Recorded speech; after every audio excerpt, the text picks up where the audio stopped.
இங்க நம்ம ஹீரோ பெரிய போலீஸ் ஆஃபீஸரா இருக்கான். அப்போ அவனுக்கு ஒரு நாள் ஒரு ஆளை பிடிக்க ஒரு அசைன்மெண்ட் வருது. அப்போ டீமா சேர்ந்துட்டு அந்த ஆளை பிடிக்க பிளான் போடுறாங்க. அவனை பிடிக்க போகும்போது ஜஸ்ட் மிஸ்ல அந்த ஆள் தப்பிச்சிருவான். அங்க கட் பண்ணா நம்ம ஹீரோ அவனோட ஃபேமிலி கூட டைம் ஸ்பெண்ட் பண்ணிட்டு இருக்கான். திடீர்னு நம்ம ஹீரோவோட கார் சத்தம் போடுது.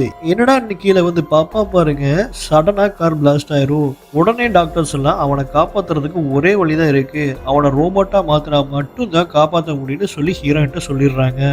சரின்னு அவளும் ஒத்துக்கிறா. அங்க கட் பண்ணா அப்படியே நம்ம ஹீரோவை ஃபுல்லா கேம்ல ஒரு ரோபோ மாதிரி மாத்தி வச்சிருப்பாங்க இந்த டாக்டர்ஸ். இதை பிடிக்காத நம்ம ஹீரோ அங்கிருந்து தப்பிச்சு ஓடும்போது மயங்கி விழுந்துருவான். அப்புறம் ஹீரோவுக்கு என்ன நடந்திருக்குன்னு டாக்டர்ஸ் அவனுக்கு காமிப்பாங்க. அதை பார்த்த உடனே நம்ம ஹீரோ மனசு உடைஞ்சு போய் அழுவான். நம்மளை இந்த நிலைமைக்கு ஆளாக்குறவன பழி வாங்கணும்னு முடிவு பண்றான். உடனே அவனோட வீட்டுக்கு போறான். அங்க இருக்க சிசிடிவி கேமராவை அக்சஸ் பண்ணி பார்க்கும்போது தான் தெரியுது, நம்ம ஹீரோவை ஃபர்ஸ்ட்ல ஒரு ஆளை பிடிக்க அமைச்சிருப்பாங்களே, அவன் தான் இப்படி பாம்பு வச்சு பிளாஸ்ட் பண்ணியிருப்பான். இது தெரிஞ்சுக்கிட்ட நம்ம ஹீரோ அவனை தேடி போய் வில்லனை சரமாரியா சுட்டு அழிச்சிருவான்.